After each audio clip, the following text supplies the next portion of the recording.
नमस्कार दोस्तों, मैं दीपक कुमार स्वागत करता हूं आपका unique study circle bye Deepak Kumar channel पे। दोस्तों, अगर आप इस चैनल पर नए हैं तो चैनल को सब्सक्राइब जरूर करें, साथ ही बेल आइकन प्रेस करना बिल्कुल न भूलें, जिससे कि आने वाली सभी वीडियो की नोटिफिकेशन एकदम समय पे आपको मिलते रहे। और जैसे कि आप थंबनेल पर देख ही चुके हैं, ये मैथ प्रैक्टिस बैच चला हुआ है जिसमें हम लगातार यूपी पुलिस भर्ती परीक्षा को लेकर के प्रैक्टिस कर रहे हैं। और इसमें एक दिन हम मैथ की और एक दिन हम इसमें रीजनिंग की प्रैक्टिस करते हैं।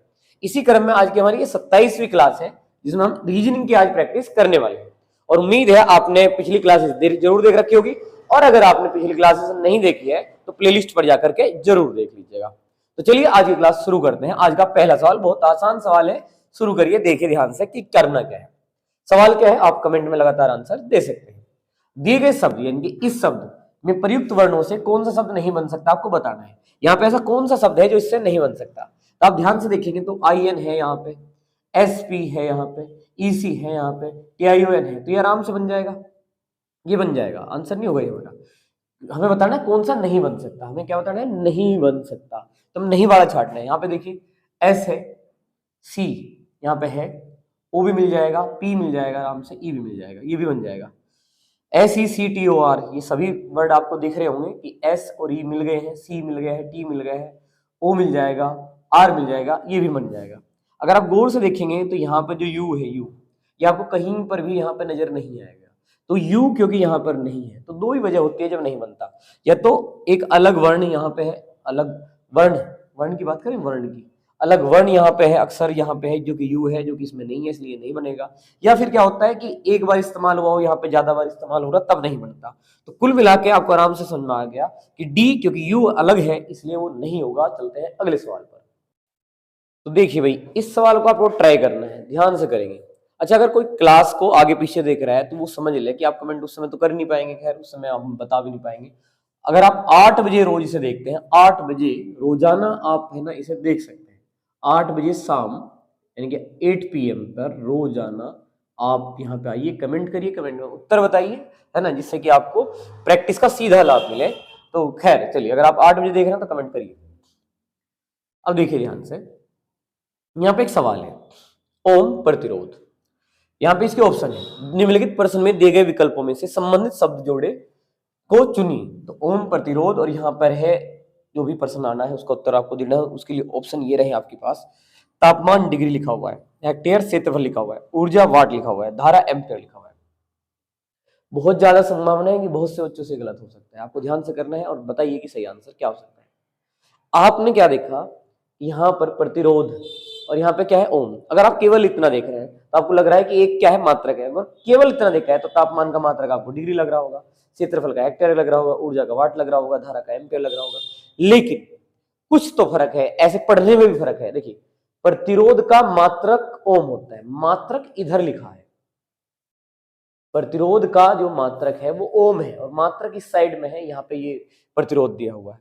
उस हिसाब से देखें तो डिग्री का ये मात्रक नहीं है, इधर नहीं मात्रक, इधर होना चाहिए था मात्रक, तो उस हिसाब से गलत है ना। ये देखिए, ऊर्जा का वाट मात्रक इधर, मतलब मात्रक, वाट का मात्रक ऊर्जा नहीं है, ये मात्रक नहीं है इसका, गलत। ये इसका मात्रक है लेकिन ये नहीं है इधर। ऐसे देखिए, एम्पियर का मात्रक धारा नहीं है, क्षेत्रफल का मात्रक क्या होता है, हेक्टेयर, ये मात्रक है। बिल्कुल ठीक बात है, तो आंसर क्या दीजिएगा, बी दीजिएगा, है ना। जिस तरीके से प्रतिरोध का मात्रक क्या है आपका, ओम है, उस तरीके से क्षेत्रफल का मात्रक क्या है आपके पास, हेक्टेयर है। तो उम्मीद आपको ये क्लियर है। अब चलते हैं अगले सवाल पर। तो आंसर क्या देंगे, हम बी देंगे इस सवाल का। अब आगे बढ़ते हैं। तो चलिए अब इस सवाल को ट्राई करिए और कमेंट में आंसर दे सकते हैं।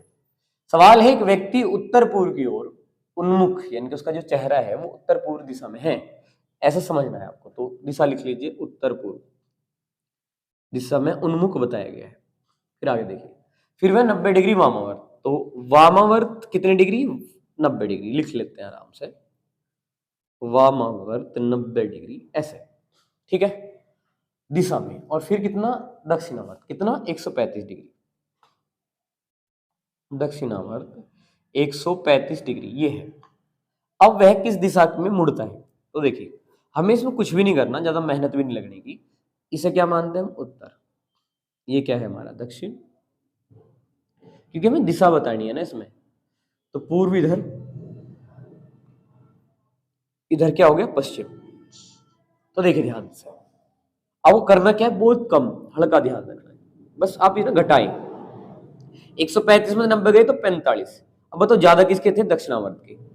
तो अगर 90 डिग्री और 135 डिग्री ये वामावर्त है और ये दक्षिणावर्त है, जब आप इन्हें घटा रहे हैं तो 90 डिग्री वामावर्त 90 डिग्री दक्षिणावर्त तो काट देगा, तो कितने एक्स्ट्रा बच जाएंगे, बस दक्षिणावर्त बचेंगे आपके 45। आपके दक्षिणावर्त 45 डिग्री बच रहे होंगे यहाँ पे, केवल 45 डिग्री दक्षिणावर्त आपका बचेगा यहाँ पर। तो अब आपको बताया क्या था, उत्तर पूर्व से, तो उत्तर पूर्व की दिशा ये है यहाँ पर। और जब आप दक्षिणावर्त जाएंगे, दक्षिणावर्त मतलब घड़ी की दिशा में, घड़ी की दिशा में, यानी कि यहां से 45 डिग्री 45 डिग्री घड़ी की दिशा में जाएंगे तो देखिए ये पूरा क्या होता है, 90 होता है, तो 45 डिग्री कितना होगा, ये पूरा 90 तो आधा 45, तो यहाँ से यानी कि उत्तर पूर्व से अगर आप 45 डिग्री जाएंगे तो आपका आंसर क्या आएगा, पूर्व दिशा। तो आंसर क्या आएगा आपका, पूर्व दिशा। तो उम्मीद है आपको क्लियर है, आंसर क्या आ गया है, डी।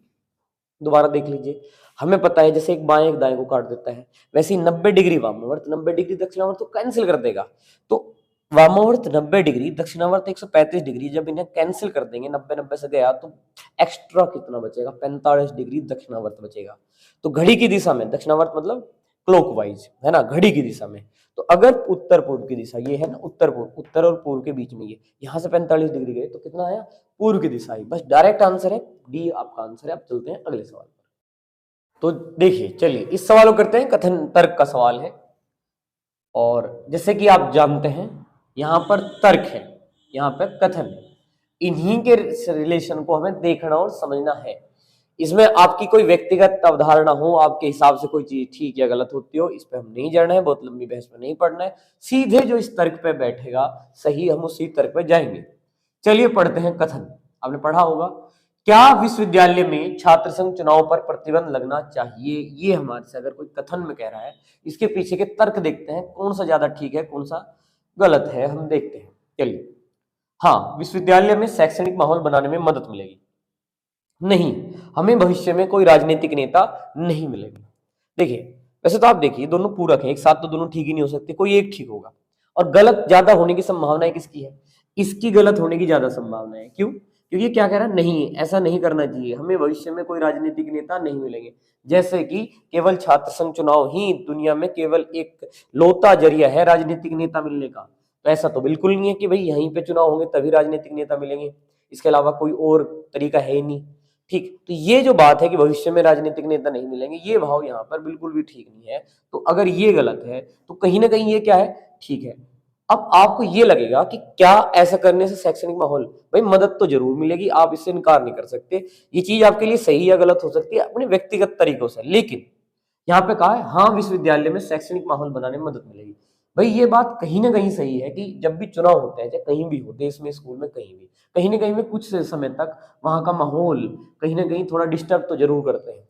तो अगर ये बंद हो गए वहां से, तो जो शैक्षणिक माहौल है, इनकी शिक्षा का जो माहौल है, उसे बढ़ाने में मदद तो यहाँ से अवश्य मिलने वाली है चुनाव को बंद कराकर। तो हम जाना चाहेंगे तर्क एक के साथ, तो केवल तर्क एक प्रबल लग रहा है हमें, तो हम आंसर देंगे ए। और चलते हैं अगले सवाल पर। तो चलिए अब इस सवाल को ट्राई करिए भाई, आपका आंसर क्या होगा। तो यहाँ पे एक सादृश्यता का सवाल है कि जैसा इसका इसके साथ संबंध है वैसा आपको यहाँ बताना है।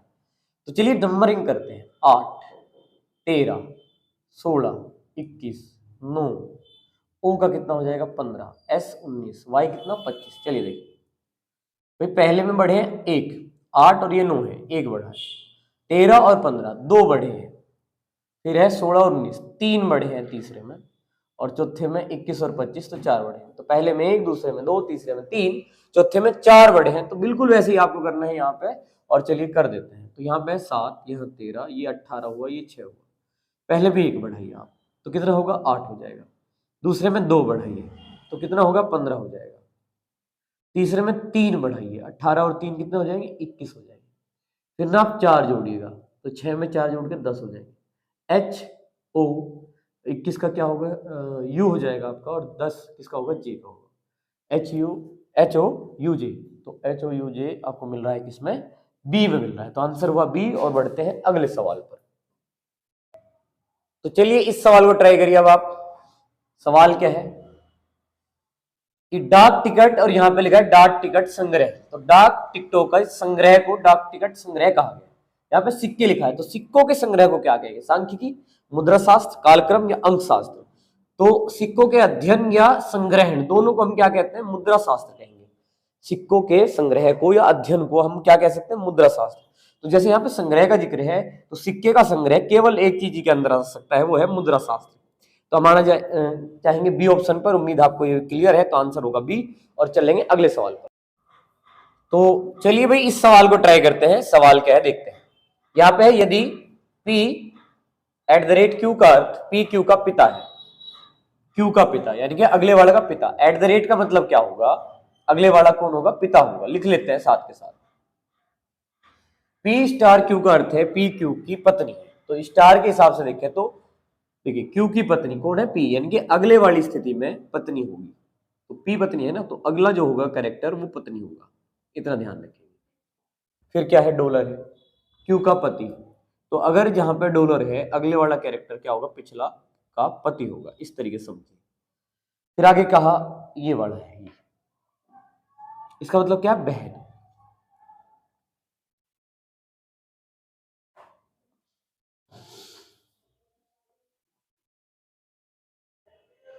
तो आपको बताना है कि किस स्थिति में HL की दादी है। L की दादी, L की दादी कौन होगा? H होगा। तो दादी तब होगी जब ये क्या होगी? एक फीमेल कैरेक्टर होगा। तो L की दादी कौन होना है? H होना है। चलिए यहां पे आप ध्यान देंगे तो देखिए यहां पे अगर हैज की बात करें तो उससे पहला कैरेक्टर क्या हो सकता है? यहां पर ध्यान दीजिए, पत्नी। तो ये अगर महिला होगी तो किसी न किसी की दादी हो सकती है। तो संभावित है कि हम इस आंसर को जरूर ट्राई करें। लेकिन अगर बात डॉलर की करें तो अगर यहाँ डॉलर है, यहाँ पे H क्या होगा? पति। तो ये पुरुष होगा। और अगर कोई पुरुष होगा तो वो किसी की दादी होने का मतलब ही नहीं बैठता। इसी तरीके से देखो बहन है यहाँ पे, तो ये भी यहाँ पे दादी का हिसाब किताब हो सकता है। और यहाँ पे भी है। तो फिलहाल अगर देखें मेल फीमेल के हिसाब से, तो ये कैरेक्टर क्या होगा? मेल कैरेक्टर होगा। दादी होने के लिए फीमेल कैरेक्टर होना चाहिए। तो यहाँ पर बी ऑप्शन तो बिल्कुल गलत है। तो हम पहले इसको ट्राई करेंगे, फिर इनको ट्राई करने वाले हैं। तो चलिए किस तरीके से हम ट्राई करेंगे। तो हमें एल की दादी देखनी है, तो यहाँ पे देखते हैं। यहाँ पे हैज है, तो पत्नी का रिश्ता यहाँ पे हैज के साथ है। तो एच जो है पत्नी होगी किसकी? आई की। इस तरीके से आपको समझना है। फिर देखिए क्या है आपका? हैज के बाद @, इसका मतलब क्या? पिता है। तो आई जो है पिता है किसका? जे का। जे का पिता है। खैर इसका भी नहीं पता है। इसका मतलब देखते हैं यहाँ पे। इसका मतलब क्या है? ये बहन है किसकी? के की। तो ये बहन होगी, तो माइनस लगा हुआ है, ठीक बात है, इसका के की। फिर यहाँ पे ये है, तो ये क्या होगा? पिता होगा। के पिता है, इसका पिता है एल का। तो देखिए ये इसका पिता हो गया, ये इसके पिता की बहन बुआ। तो इन दोनों का पिता ये हो गया, और इसकी वाइफ ये है। तो अब देखिए ध्यान से, तो पिता का पिता, और यहाँ पे देखिए दादा, और इसकी दादा की वाइफ, तो कौन होगी? दादी। तो एच जो है एल की दादी। तो इसी पहले ऑप्शन से ये आराम से क्लियर हो रहा है। ध्यान देखिए, ये पति पत्नी हो गए, ये इनकी बेटी होगी, ये इसका भाई हो गया, या इस कह लीजिए ये इसकी बहन होगी। और ये जो के है एल का पिता हो गया। तो ये पिता हुआ, ये इसका पिता, और देखिए तो इस तरीके से पिता का पिता दादा, और उसकी वाइफ कौन होगी? दादी हुई। तो एच बिल्कुल ठीक है। तो ए ही आंसर पे हम जाएंगे, और ए ही आंसर हुआ, पहला ही आंसर में मिल गया। उम्मीद है क्लियर। अब चलते हैं अगले सवाल पर। तो चलिए इस सवाल को ट्राई करते हैं। यहाँ पे कहा है, यदि प्लस का अर्थ भाग हो, माइनस का हो प्लस, गुणा का हो माइनस, और भाग का गुणा हो, तो आपको ये जो है यहाँ पे दिया हुआ है, इसका मान बताना है। तो जैसे कि आपको पता है, सर्वप्रथम हम ये चिन्ह बदलने वाले हैं। यहाँ पे क्या है? 69 है, और 3, इनके बीच में जो साइन है वो क्या है? प्लस है। और प्लस को हम क्या करेंगे? प्लस का अर्थ भाग है, तो प्लस की जगह पे हम क्या लिखेंगे? भाग लिखेंगे। 3। अब हम देखें माइनस, माइनस का अर्थ क्या है? गुणा। तो जहां माइनस है वहां क्या लगाएंगे? सॉरी, माइनस है तो क्या है? प्लस है, तो प्लस लगाएंगे। यहाँ पे माइनस के स्थान पर हमने क्या लगाया? प्लस। अब देखिए यहाँ कितना है? 35 है। भाग, भाग का अर्थ क्या है? गुणा है। तो जैसे यहाँ भाग है वहां हम क्या लगाएंगे? गुणा लगाएंगे, 2। फिर गुणा, गुणा का अर्थ क्या था? माइनस था। तो जहां गुणा है वहां क्या लगाएंगे? माइनस लगाएंगे, 14 हो गया। भाग, भाग का अर्थ क्या है? गुणा है। तो यहाँ भाग के स्थान पर क्या लगेंगे? हम गुणा लगाएंगे। और माइनस, माइनस का अर्थ क्या था? प्लस, तो प्लस 11।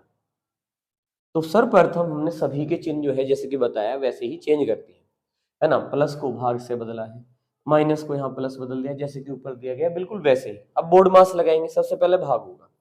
जैसे कि हम जानते हैं बोर्ड मास के अनुसार सबसे पहले भाग होगा 3 दूनी 6, 3 3 9, मतलब 23 आ गया है यहाँ पे।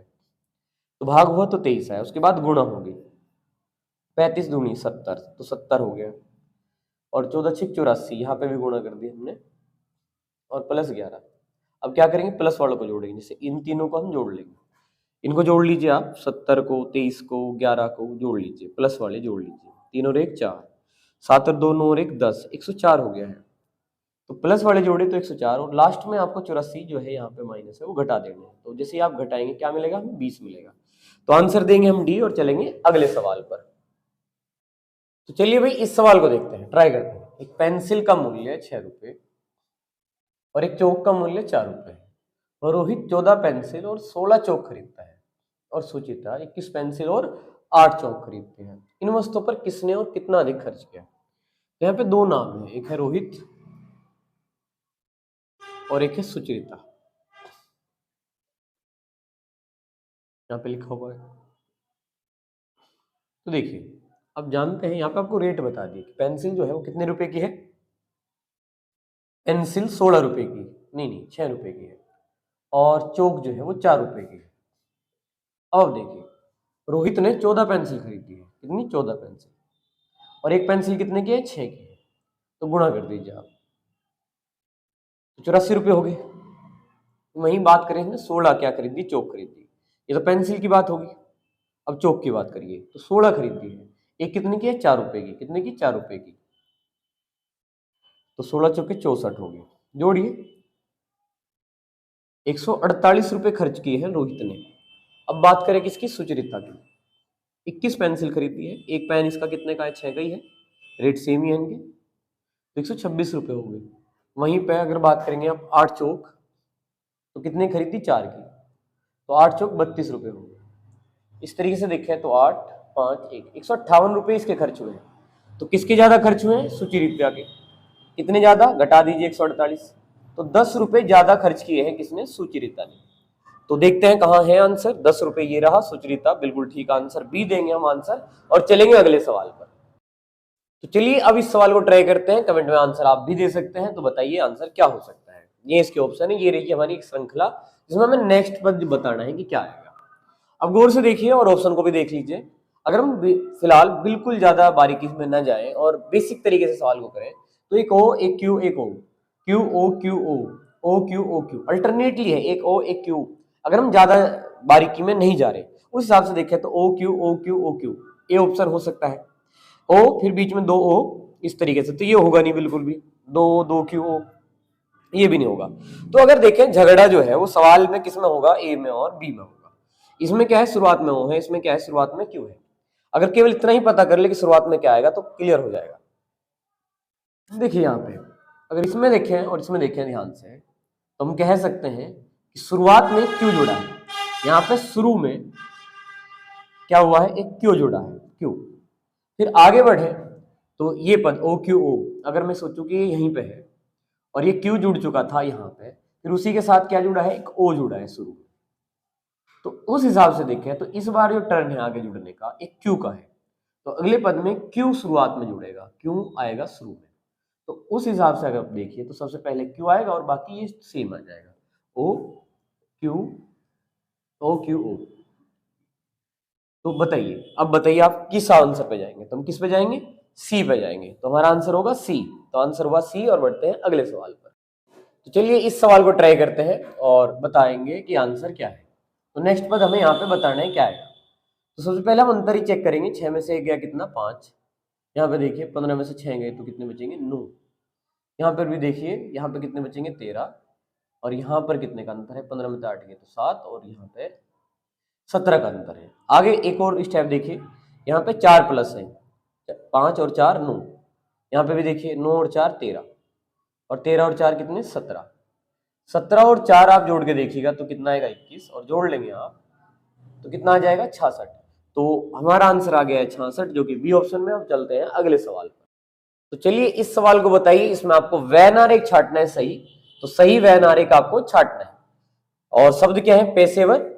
और पेशेवर अगर आपको थोड़ा डिस्टर्ब कर रहा हो तो प्रोफेशनल का मतलब है यहाँ पे कि प्रोफेशनल की बात हो रही है, तो प्रोफेशन जो होते हैं उसकी, महिला चार्टर्ड अकाउंटेंट। तो देखिए इनमें से सबसे बेहतर आपको क्या लग रहा है, आप बताइएगा। तो चलिए समझते हैं।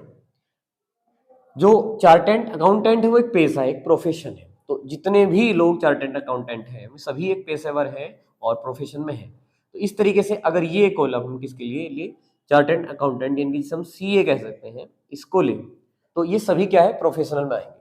और बाहर वाला किस में आ जाएगा, पेशेवर में आ जाएगा, पेशेवर यानी कि प्रोफेशन में आ जाएगा। तो सभी के सभी सीए किस में है, प्रोफेशन में है। अब है वर्ड क्या, महिला। अब कुछ महिलाएं क्या हो सकती हैं, पेशेवर होने के साथ साथ सीए भी हो सकती हैं। तो ये कॉलम किसका रखेंगे, महिलाओं के लिए रखेंगे। तो इस तरीके से सबसे बेहतर जो इससे मैच करेगा वो क्या है, हमारा सी ऑप्शन। तो उम्मीद है आपको क्लियर है। अब चलते हैं अगले सवाल। तो चलिए इस सवाल को समझते हैं और करिएगा, ध्यान से करिएगा। सवाल क्या है, कथन, क्या भारत को संयुक्त राज्य अमेरिका की सभी अंतरराष्ट्रीय नीतियों का समर्थन करना चाहिए। ये सवाल आपसे पूछा गया है। अब तर्क देखिए, नहीं और हाँ वाले सवाल अक्सर पूरक होते हैं, इनके एक सही होने पे दूसरा गलत या दूसरा गलत होने पे पहला सही हो जाता है। लेकिन फिर भी इस बात से आप इनकार नहीं कर सकते कि कारण यहीं पे छिपा होना चाहिए। अगर यहाँ पे कारण ना हो तो कोई वजह नहीं बैठती है। नहीं देखते हैं क्या है। कई अन्य शक्तिशाली देश इसका समर्थन नहीं करते। कई अन्य शक्तिशाली देश संयुक्त राज्य की अमेरिका के अंतरराष्ट्रीय नीतियों का समर्थन नहीं करते, इसलिए हमें भी नहीं करना चाहिए कि हम एक शक्तिशाली देश हैं। इस प्रकार की बात हुई। चलिए, हाँ, संयुक्त राज्य अमेरिका से विकास के लिए धन प्राप्त करने के लिए एक यही एकमात्र तरीका है। तो अब ध्यान से देखें, अन्य शक्तिशाली देश का हम क्या करें भाई, है ना, उनका अनुसरण करें, उनका पालन करें, समर्थन नहीं करते हम भी ना करें। तो ये वाली बात बिल्कुल ठीक नहीं है, क्योंकि ऐसा कहीं यहाँ पे स्पष्ट नहीं हो पा रहा कि अन्य लोग नहीं करते हम भी नहीं करेंगे। कहीं ना कहीं लॉजिक क्या रहना चाहिए कि भाई जब तक हम विश्लेषण नहीं करेंगे किसी के देश की नीतियों का कि वो सही है वास्तव में या गलत है, तब तक हम कैसे निर्णय कर सकते हैं। केवल ये बात कह देना कि अन्य लोग नहीं करते तो हम भी नहीं करेंगे, ये कहीं ना कहीं क्या है, गलत है। इस तर्क के साथ हम नहीं जाएंगे। फिर कहा हाँ, संयुक्त राज्य से एकमात्र तरीका यही है कि जब हम है ना उनकी हर नीतियों का समर्थन रहेंगे, यानी कि हम ये फिर से ही कहना चाह रहे हैं कि बिना विश्लेषण के सही हो या गलत हो, बस हमें तो धन चाहिए, इसलिए हम उनका समर्थन करेंगे। दोनों ही बातें कहीं ना कहीं क्या है, गलत है। हम किसी तर्क के साथ नहीं जाएंगे। तो न तो फर्स्ट हमें अच्छा लगा और नहीं सेकंड, क्योंकि इसके भाव में हमें दोनों में से कोई स्पष्ट नहीं कर पाता है इसके भाव को। तो आंसर देंगे डी और चलेंगे अगले सवाल पर। तो चलिए इस सवाल को करते हैं। देखिए, कथन निष्कर्ष का ही सवाल है, कथन धारणा का। सरकार ने फैसला लिया है कि भूकंप में मारे गए लोगों की परिवार वाले लोगों को 1 लाख रुपए का मुआवजा दिया जाएगा। ये फैसला हुआ है। अब इसके पीछे क्या धारणा हो सकती है, तो देखते हैं। सरकार के पास मुआवजा के लिए पर्याप्त धन है। भाई अगर 1 लाख रुपए प्रत्येक को दे रहे हैं तो बिना पैसे के तो देने तो रहे। अगर पर्याप्त धन उनके पास नहीं होगा तो क्या वो ऐसा निर्णय करते, बिना पैसे के वो देने का फैसला करते, नहीं करते। तो ये बात ठीक है, सरकार के पास मुआवजे के लिए पर्याप्त धन है, तभी सरकार ऐसा फैसला ले रही है कि भूकंप में मारे गए लोगों को, परिवारों को हम 1 लाख रुपए का मुआवजा दिया जाएगा। अगला देखते हैं, भविष्य में भूकंप के कारण होने वाली मौत की घटनाओं में कमी हो सकती है। बताइए, भूकंप जो है कैसी घटना है, प्राकृतिक घटना है। अगर आपने मुआवजा दे दिया तो भविष्य में मौत कम होंगी, इस प्रकार की बात का यहाँ पे कोई आशय बैठता है? बिल्कुल नहीं। तो ये बिल्कुल गलत कथन है। तो हम जाएंगे पहले कथन के साथ, अर्थात पहला तर्क सबल है, मजबूत है। चलते हैं अगले सवाल पर। तो चलिए इस सवाल को ट्राई करते हैं। सवाल क्या है देखते हैं। सवाल है, शब्दकोश के क्रम में व्यवस्थित करने पर कौन सा शब्द तीसरे स्थान पर आएगा, बताना है। तो शब्दकोश क्रम में अच्छे से जानते हैं कि ए वाले, फिर बी वाले, फिर सी वाले, इस तरीके से होते हैं। तो ए वाले, फिर बी वाले। लेकिन अगर एक ही हो सारे तो फिर देखते हैं दूसरे लेटर से को देखते हैं उनमें, फिर तीसरे को देखते हैं अगर वो मैच कर जाए, फिर चौथे को देखते हैं। इस तरीके से हमें देख रहा होता है। जैसे यहाँ पर सभी जो अक्षर हैं शब्द वो किसके हैं, एम से हैं, और में शब्द तीसरे स्थान पर आएगा। हमें क्या बताना है, जो शब्द किस स्थान पर आए, तीसरे स्थान पर आए। तो यहाँ पे 4 शब्द हैं जिन्हें हम अगर अरेंज करें शब्दकोश के क्रम में तो कौन पहले, दूसरे और कौन सा तीसरे पाएगा, हमें बताना है। देखिए अगर हम गौर से देखें, पहले 2 मैच कर रहे हैं, M A M A M A M A. अगर तीसरे के हिसाब से देखें तो यहाँ तीसरा क्या है, एन, और चौथा भी देख लेते हैं, एन के बाद डी। यहाँ पे क्या है, तीसरा जी और उसके बाद है आई। यहाँ है एन और उसके बाद क्या है, जी। यहाँ पे जी और आई है। अगर हम ध्यान दें तो पहले यहाँ पे देखिए तीसरा क्या एन है, इसमें तीसरा क्या एन है, इन दोनों में क्या है, जी है। पहले इन दोनों में क्या है, जी, और जी के बाद यहाँ आई है और यहाँ पे सी है, जी के बाद यहाँ आई है, यहाँ पे सी है, उसके बाद आई है। तो ये है, देखिए जी आई सी के बाद यहाँ आई है, जी आई सी के बाद यहाँ आई है। तो उस हिसाब से देखें तो ये पहले पे आना चाहिए, ये किस पे आना चाहिए, दूसरे पे। तो जी वाले पहले और दूसरे पे आ गए। अब बात है तीसरे पे कौन आएगा। अब देखिए यहाँ n के बाद क्या है, d है, n के बाद d, यहाँ n के बाद क्या है, g है, तो यहाँ n के बाद g ये पहले आएगा, n या n के बाद d ये पहले आएगा। तो देखिए d क्या है, 4 है और g क्या है, 7 है, तो कौन पहला आएगा, चौथा। n के बाद जो 4 है, 4 लेटर यानी कि ये तीसरे पे आएगा और ये क्या जाएगा, चौथे पे जाएगा। तो हम तीसरा पूछा है कि तीसरे पे कौन आएगा, तो ए आंसर जो है वो तीसरे पे आएगा, तो तीसरे के हिसाब से ए आंसर दिया। अब चलते हैं अगले सवाल पर। तो चलिए अब इस सवाल को करते हैं और इसको बताइए कि क्या होगा। सवाल है, निम्नलिखित जीवों को तार्किक और सार्थक क्रम में आपको व्यवस्थित करना है, बताना है कि इनमें से क्या होगा। तो कोई क्रम या कोई नियम लगाइए इन पे और इन शब्दों को डायनासोर, स्तनधारी, प्रारंभिक सरीसृप, जीवाणु, मछली को आपको सही क्रम में लगाना है। तो अगर हम इन्हें जीवन के क्रम में लगाएं कि इस धरती पर जीवन के हिसाब से कौन पहला आया होगा, उस हिसाब से देखें तो सबसे पहले देखिए अगर हम बात करें भाई जल आया, जल में सबसे पहले क्या आए होंगे, जीवाणु, तो सबसे पहले आना चाहिए जीवाणु।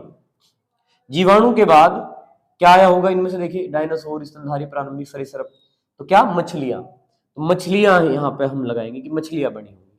मछलियों के बाद प्रारंभिक सरीसृप, सरीसृप जो है उनमें जो पहले जीव हैं, जो प्रारंभिक सरीसृप जिन्हें कहते हैं, उनकी उत्पत्ति।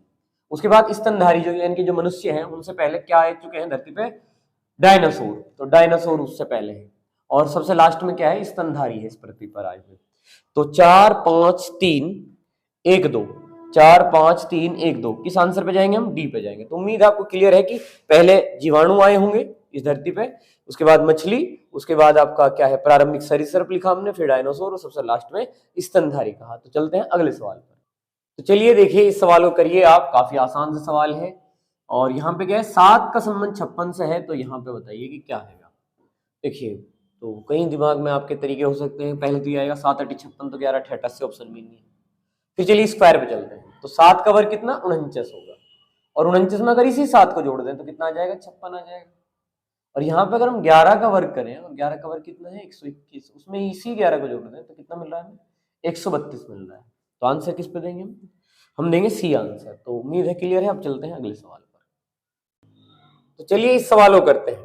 देखिए सवाल क्या है, यदि इंटरनेशनल शब्द के प्रत्येक स्वर को अंग्रेजी वर्णमाला में, तो प्रत्येक स्वर को, किसको, स्वर को अंग्रेजी वर्णमाला के उसके अगले अक्षर से बदले और प्रत्येक व्यंजन को अंग्रेजी वर्णमाला के उसके पिछले अक्षर से बदल दिया जाए, तो बाईं ओर से 5वां अक्षर क्या होगा, हमें बताना है। तो चलिए देखिए एक बार लिख लेते हैं,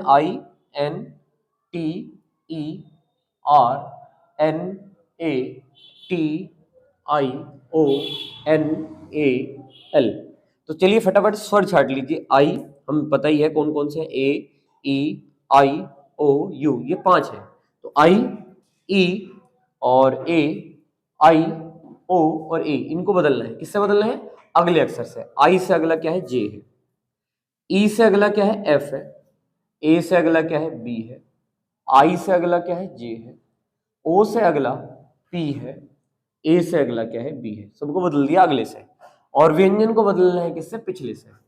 N से पहले क्या है, M है, T से पहले क्या है, S है, R से पहले क्या है, Q है, N से पहले क्या है, M है, T से पहले क्या है, S है, N से पहले क्या है, M है, और L से पहले क्या है, K है।